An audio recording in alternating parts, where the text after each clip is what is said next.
नमस्कार दोस्तों, आइए हम एसएससी सीजीएल 2024 में पूछे हुए कुछ मैथ्स के क्वेश्चनों को सॉल्व करते हैं। तो हमारा पहला क्वेश्चन है, Madhav purchased an item for ₹42,000 and sold it at A loss of 20%।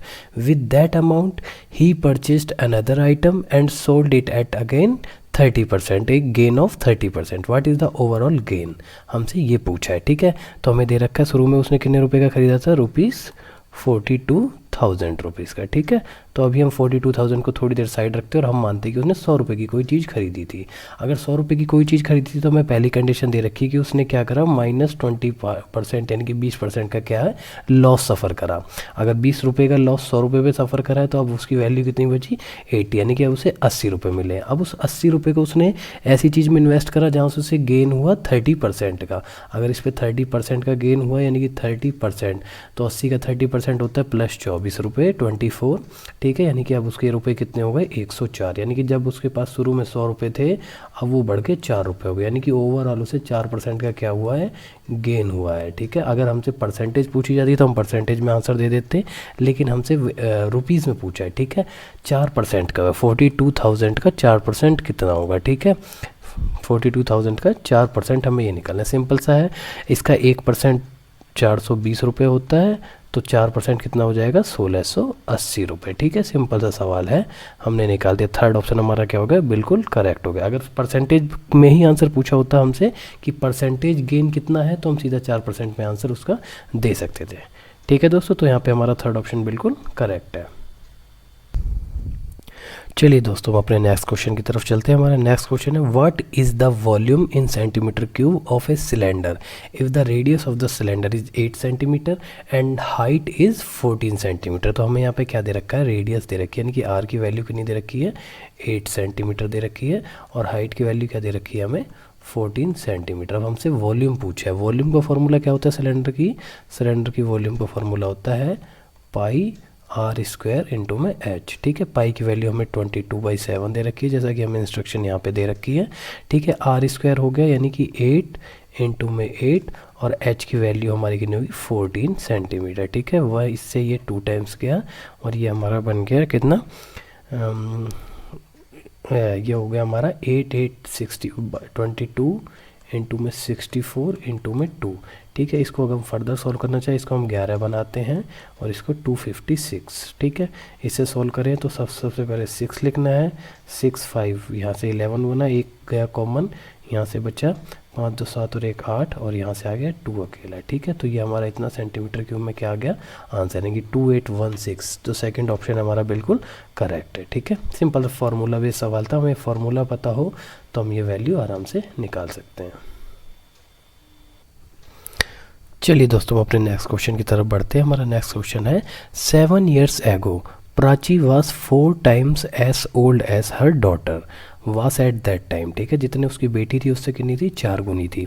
4 years from now, यानी कि 4 साल के बाद, Prachi will be 2.5 years 2.5 times as old as her daughter, यानी कि अब से 4 साल बाद जो प्राची हो अपनी डॉटर जिस एज की होगी उससे 2.5 गुनी हो जाएगी, 2.5 यानी कि 2.5। ठीक है, find the sum of their present age. Prachi और उसकी डॉटर की हमें क्या बतानी है, जो प्रेजेंट एज है हमें वो बतानी है दोनों की। ठीक है, तो देखो एज वाले जो क्वेश्चन है, मैक्सिमम क्वेश्चन हम ना ऑप्शन से सॉल्व करें तो जल्दी हो सकते हैं। अब हम एलिमिनेट कैसे करें ऑप्शंस को, हमें ये सीखना है। ठीक है, तो सबसे पहली चीज़ पकड़ते हैं, हमें बताया है कि अब से 7 साल पहले, ठीक है, वो क्या है, अपनी डॉटर की एज की 4 टाइम्स होगी, यानी कि अगर वो खुद 4 टाइम है प्लस 1 डॉटर, यानी कि जो भी संख्या है 14 साल पहले, 7 + 7, क्योंकि 7 इसमें से माइनस हो रहा है और 7 डॉटर की एज में से, यानी कि उस संख्या में से अगर हम 14 घटाएं तो जो भी संख्या होगी वो 5 का मल्टीपल होनी चाहिए, सबसे पहली चीज़। तो अब देखते हैं इनमें से, अगर 69 में से 14 घटाते हैं -14 करते हैं तो ये आता है 55। ठीक है, तो ये ऑप्शन हो सकता है। दूसरा, इसमें से 14 घटाते हैं तो ये आता है 63, तो यानी कि ये ऑप्शन बिल्कुल क्या है, पहले ही गलत है। इसमें से 14 घटाते हैं तो ये आता है 35, ये ऑप्शन हो सकता है। ठीक है, अब इसमें से 14 घटाते हैं तो आता है 58, तो ये ऑप्शन भी हमारा बिल्कुल गलत है। अब हमारे पास सिर्फ 2 ऑप्शन बचे हैं, एक 69 एक 49। तो सबसे पहले हम ऑप्शन से ही चेक करते हैं। पहला ऑप्शन उठाया हमने 69 वाला। ठीक है, अब 69 में से 14 घटाया तो हमारा 55 आया, यानी कि 55 आया प्राची की खुद की एज यानी 55 से हो गई 44 खुद की हो गई, और उसकी जो डॉटर है अगर डी से डिनोट करे तो उसकी खुद की 11 हो जाएगी। अब दूसरे कंडीशन में हमसे क्या कहता है कि 4 साल बाद अब से, यानी कि अगर ये उस टाइम 7 साल पहले की बात है तो इसमें हम अगर 14 ऐड करें, ठीक है, और प्लस यहाँ पे भी हम क्या करें 14 ऐड करें, सॉरी हाँ 11 ऐड करें, क्योंकि हमसे कह रहे हैं 7 + 4, यानी कि यहाँ पे भी 11 ऐड किया हमने और यहाँ पे भी 11 ऐड करा, तो ये बन गया 55 और ये बन गया 22। सो ये 11 हमारा कहाँ से आया, क्योंकि हमने पहले कहा है कि 7 साल पहले और 4 साल बाद, तो यानी कि 11 का डिफरेंस आ गया, यानी कि इसमें हमने 11 ऐड करा और इसमें भी 11 ऐड करा, तो 55 और 22 क्या ये इसकी 2.5 गुनी है? हाँ बिल्कुल ये 2.5 गुनी, यानी कि पहला ऑप्शन बिल्कुल करेक्ट है। लेकिन फिर भी हम क्या करते हैं 49 वाली भी चेक करते हैं। अगर 49 से है 15 घटाया हमने, सॉरी 14 घटाया तो हमारा 35 आया, 35, तो इस हिसाब से यानी कि जो प्राची की खुद की एज है वो 28 हुई और उसकी डॉटर की एज कितनी हुई 7। यहाँ पे हम इसमें 11 ऐड करते हैं, सॉरी हाँ 7 + 4 11 ऐड करा, 7 + 4 ये आया हमारा कितना 39, और ये आया हमारा कितना 18। क्या ये इसका 2.5 गुना है? नहीं, ये ऑप्शन बिल्कुल गलत है, यानी कि 69 ऑप्शन हमारा बिल्कुल करेक्ट है। लेकिन अगर हम इसे फिर भी सॉल्व करना चाहें तो हम यहाँ पे कंसीडर करके चलते हैं सबसे पहले, ठीक है। ये मान लीजिए प्राची है, ये इसकी डॉटर है, ये हम यहाँ पे प्रेजेंट की बात करते हैं। सबसे पहले इसकी एज हमने x मानी और इसकी एज हमने क्या मानी y। अब 7 साल पहले की बात करें तो इसकी एज घट के क्या हो जाएगी x - 7 और इसकी एज घट के हो गई y - 7, ठीक है। 4 साल बाद की बात करें इसकी एज हो जाएगी x + 4 और इसकी एज हो जाएगी y + 4, ठीक है। अब पहली कंडीशन हम देखते हैं, पहली इक्वेशन में हमें क्या दे रखा है कि जो x माइनस यानी कि 7 साल पहले x - 7 एज है वो क्या है 4 टाइम्स है किसकी एज की, y - 7 की, ठीक है। ये हमें क्वेश्चन में दे रखा है, ठीक है। इसे सॉल्व करते हैं, ये आया x - 7 = 4y - 28, ठीक है। अब यहाँ से वैल्यू निकाली, आया गया x - 4y = ठीक है 28, और ये 7 वहाँ पे जाके प्लस का हो जाएगा इसलिए आया -21। ये हमारी होगी पहली इक्वेशन, ठीक है। अब हम अपनी दूसरी इक्वेशन बनाते हैं। दूसरी इक्वेशन क्या है हमारी, कहता है x + 4 जो भी एज है वो है 5/2, यानी कि आधी, यानी कि सॉरी 2.5 गुनी हो गई ना 5/2, ये किसकी है y + 4 की। इसे 2 को हम यहाँ ले गए, ये हो गया 2x + 8 = 5y + 20, ठीक है। अब इसे सॉल्व करते फर्दर, ये आ गया 2x, ठीक है, माइनस का 5y, ये इक्वल है किसके, ये 20 यहाँ पॉजिटिव है, ये इधर आएगा नेगेटिव हो जाएगा, तो ये बचेगा प्लस का 12, ठीक है। ये हमारी इक्वेशन बनी, ठीक है। ये इधर आके नेगेटिव हो गया तो 12।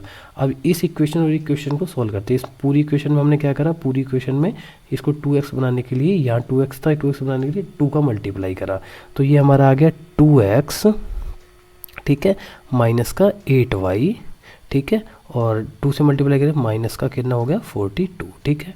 सबके साइन चेंज करते हैं, यहाँ पे ये आया माइनस का, ये प्लस का हो गया, और ये भी क्या हो गया प्लस का, इससे ये कैंसिल हो गया। ये 8x में से 5x जाएंगे, बचेगा 8y में से 5y गए, ये बचा 3y = 42, और ये दोनों आपस में क्या हो गए ऐड हो गए, 54 हो गया। तो यहाँ से y की वैल्यू क्या आई है हमारी 18, यानी कि इसकी y की वैल्यू हमारी 18 आई। तो अभी यानी कि उसकी डॉटर की प्रेजेंट एज कितनी है 18। अब इसमें से किसी भी वैल्यू में अगर हम 18 वैल्यू पुट कर दें, मान लीजिए इसी में करते हैं, तो आएगा -72 = -21, ठीक है। x = 72 -21, यहाँ से सॉल्व करेंगे तो x की वैल्यू कितनी आई 51, तो उसकी वैल्यू कितनी आई 51 आई है, ठीक है। अब इन हमसे पूछा इन दोनों की प्रेजेंट एज, यानी कि x + y का पूछा था कि x + y क्या है, तो यहाँ से 51 + 18, यहाँ से कितनी वैल्यू निकल के आई 69, जो कि पहला ही ऑप्शन था हमारा करेक्ट है। इससे थोड़ा सा लेंथी पड़ जाता है, अगर हम ऑप्शन एलिमिनेट कर ले, 2 ऑप्शन तो हमने पहले ही गलत कर लिए थे, तो हमें 2 ही ऑप्शन में से आंसर बताना था, तो हमने अगर उन्हें सॉल्व करके देखें तो आसानी से आंसर आ सकता है। तो कोशिश करें कि हम ऑप्शन से सॉल्व करने की कोशिश करें, ठीक है। चलिए दोस्तों अपने नेक्स्ट क्वेश्चन की तरफ चलते हैं। हमारा नेक्स्ट क्वेश्चन है, from a circle with the radius of 15.75 centimetre A sector with the arc length of 11 centimetre is cut off, ठीक है। यानी कि एक आर्क निकाल दी, आर्क की लेंथ कितनी है 11 सेंटीमीटर है। Find the area in centimetre of this sector, इस सेक्टर के हमें क्या बताना है एरिया बताना है। अब सिंपल सा समझते हैं कि सेक्टर का एरिया कैसे निकाल सकते हैं। देखो कोई भी अगर सर्कल है, ठीक है, इसमें क्या है जो भी आर्क बनी है, मान लो ये आर्क जो भी बनी है, ठीक है, अगर इसका हमें एरिया निकालना है ना, तो यानी कि ये जो इस आर्क की लेंथ होएगी यहाँ से लेके यहाँ तक, ये इसकी सरकमफेरेंस का जितना रेशियो में होगा उतना ही रेशियो क्या हो जाएगा हमारे, मान लीजिए उतना ही रेशियो हमारे क्या हो जाएगा उस एरिया का, हम उसी रेशियो में हमारा वो एरिया होएगा, ठीक है। मान लीजिए ये क्या है, ये आर्क जो है 1/4 है किसकी, सरकमफेरेंस की, तो इसका एरिया भी क्या हो जाएगा, 1/4 हो जाएगा सरकमफेरेंस का, ठीक है। तो ये कॉन्सेप्ट यूज़ करके हम अपने यहाँ पे क्वेश्चन को सोल्व करने की कोशिश करते हैं, ठीक है। तो सबसे पहली चीज़ हमें इसका सरकमफेरेंस निकालते हैं, हमारे जो सर्कल दे रखा है, ठीक है। सरकमफेरेंस का फॉर्मूला क्या रहता है, 2 इंटू में पाई, यानी कि पाई की वैल्यू 22/7 इंटू में 15.75, ठीक है। इससे ये जाएगा 2.25 टाइम्स, ठीक है। यहाँ से इसकी वैल्यू निकालते हैं, हमारा आता है 11, हमने 22 को सॉल्व करने के लिए हमेशा 11 बना लेते हैं, इंटू में 2 यहाँ से लेगा और 2 यहाँ से लेगा 4, यानी कि 2.25 का हो गया 450, इंटू में 2 9, यानी कि 11 इंटू में 9, ये वैल्यू आई। अब इसे हम आगे सॉल्व क्यों नहीं करते, उसका रीज़न मैं बताता हूँ। ये कहता है 11 इंटू में 9, हमने ये सॉल्व कर लिया, ठीक है। अब हमारी ये और ये किस रेशियो में है, इसका और 11 हमें दे रखा है, यानी कि 9:1 का रेशियो आ रहा है हमारा। तो जो भी एरिया आएगा उसको अगर हम 9 से डिवाइड कर दें तो हमारा किसका, सेक्टर का एरिया आ जाएगा यहाँ पे, ठीक है। तो सबसे पहले अपने जो भी हमें सर्कल दे रखा है उसका हम एरिया निकालते हैं। एरिया का फॉर्मूला रहता है πr², ठीक है। पाई की वैल्यू 22/7, आर की वैल्यू 15.75 इंटू में 15.75, यहाँ से इसको काटते हैं, ये फिर से जाएगा 2.25 टाइम्स, ठीक है। और इसे यहाँ से आगे फर्दर थोड़ा इसे 11 बनाते हैं, 11 इंटू में ये आ गया 0. हाँ, अब इसमें हम यहीं क्या कर रहे हैं, एरिया ना निकाल के इसको डिवाइड बाई हमने यहीं पे क्या कर दिया, 9 कर दिया, ताकि हमारा सोल्यूशन जल्दी आ जाए। इसको तो यहाँ से डिवाइड 9 कर देते हैं, ठीक है। तो इसे आगे फर्दर सॉल्व करते ये जाएगा 9 और ये जाएगा 0.25, ठीक है। 0.25 में 2 यहाँ से लिया तो ये बना 0.5 इंटू में 15.75, ठीक है।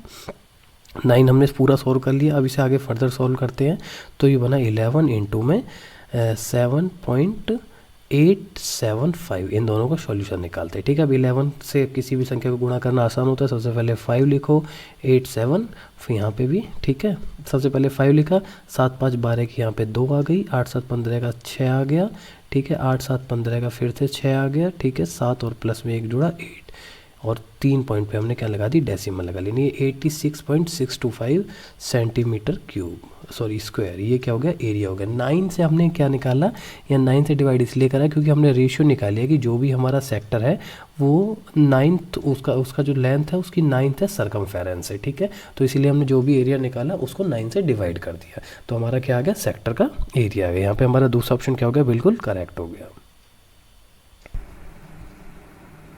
चलिए दोस्तों, अपने नेक्स्ट क्वेश्चन की तरफ देखते हैं। हमें एक इक्वेशन दे रखी है, हमें इसे सिंप्लीफाई करना है, ठीक है। अब देखते हैं यहाँ पे 8.3, 9.2, 9.2, 6.1 और 6.1, ठीक है। थोड़ी देर के लिए हम 8.3 को क्या करते हैं, हमने क्या करा, 8.3 को क्या मान लिया, ए मान लिया, ठीक है। 9.2 को क्या मान लिया, बी मान लिया, और 6.1 को क्या मान लिया, सी मान लिया। तो इसे सिंप्लीफाई करें तो हमारा क्या बन गया, ये बन गया a³ प्लस में b³ प्लस में c³ माइनस में 3a इंटू में b इंटू में c, ठीक है। और अपॉन में ये आ गया a² प्लस में b² प्लस में c² minus ab minus bc और माइनस ca, ठीक है। तो हमारा ये बन गया। अब हमें पता है कि क्यूब में एक सिंपल सा फॉर्मूला रहता है, a³ प्लस b³ प्लस में c³ minus 3abc equal to क्या रहता है, a plus b plus c into में a² प्लस b² प्लस में c² minus ab minus bc minus c है, ठीक है। अब इस फार्मूले को हम सिंपल सा, ऊपर जो चीज़ दे रखी है -3abc है, इसकी जगह हम ये वैल्यू पुट करते हैं। अगर ये वैल्यू पुट करेंगे तो हमारा क्या हो जाएगा, यानी कि ये जो हमारी वैल्यू हमने ऊपर पुट करी, ठीक है। तो क्या हो गया, ऊपर हमने लिख दिया a plus B plus C into अपन में ये हो गया a² plus b² plus c² minus ab bc और ca, ठीक है। और इसको डिवाइड किससे कर देंगे, a² plus B square plus C square minus A B minus B C minus C A. अब इस पूरी से ये कट गया तो क्या वैल्यू बची हमारी, ए प्लस बी प्लस सी। ठीक है, ए प्लस बी प्लस सी की वैल्यू रखते हैं तो ये आ गया 8.3 प्लस 9.2 और प्लस में 6.1। ये बना यहाँ से 6, ये पॉइंट 9 6 15 और 8 23। ठीक है, 23.6 ये हमारा क्या है आंसर है। जो कौन सा ऑप्शन है, सेकंड ऑप्शन, यानी कि सेकंड ऑप्शन बिल्कुल हमारा क्या हो जाएगा, करेक्ट हो जाएगा। तो ये सिंप्लीफिकेशन का क्वेश्चन था। अगर हमें ये फार्मूला आता है तो हम आसानी से इसका सॉल्यूशन, इतना लेंथी नहीं करना, चुटकी में देख के कि इसका फार्मूला ए प्लस बी प्लस सी का अगर सीधा करके सॉल्यूशन निकाले तो आसानी से हमारा सॉल्यूशन निकल जाएगा। धन्यवाद दोस्तों।